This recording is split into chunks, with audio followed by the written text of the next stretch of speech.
Hello, and thank you for visiting the Smart Learning Library at TechGirl Financial. I'm Kim Gaxiola, Certified Financial Planner and owner of TechGirl Financial. Warning, this video is just a teaser. What I hope to do is get you motivated and even hungry for financial independence. So first, close your eyes and imagine, what would you do if your money worked for you? Imagine if I gave you $2 million and you were to be able to spend that money however you liked. Keep your eyes closed and really visualize how you would spend that money, if your life would change, and what you would do with it. Dream big. You can open your eyes now. Many of you maybe thought about buying a bigger house or spending a lot of time traveling the world without having to work.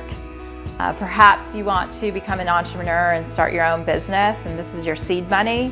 Maybe even you wanted to help a charity or a family member in need. How did your life change with that $2 million, and how did you spend that money? Now, think about another way to use that money.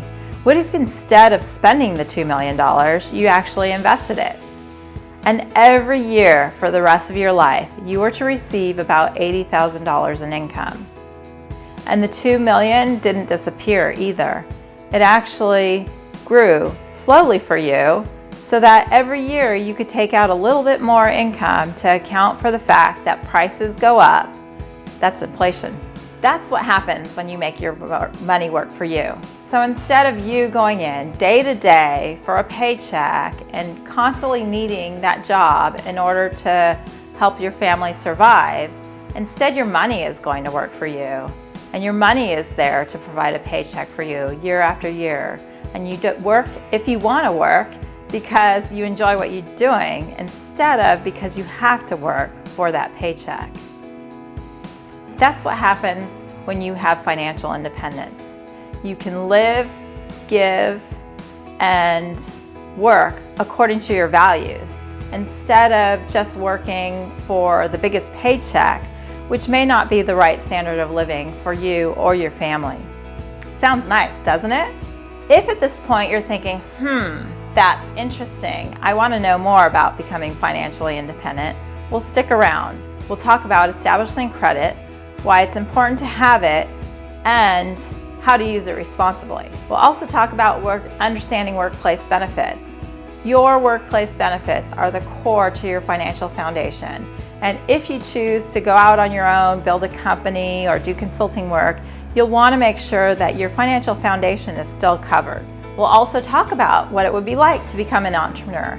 How would you financially get through that period before you start earning a paycheck?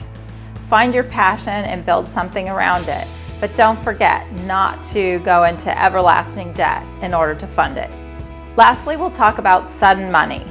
If you work in a technology company, maybe you get restricted stock from time to time, or perhaps you're even lucky enough to be involved in an IPO. When you receive sudden money, it's really important to spend it wisely, because how you choose to use it can make a difference on whether you achieve financial independence or not.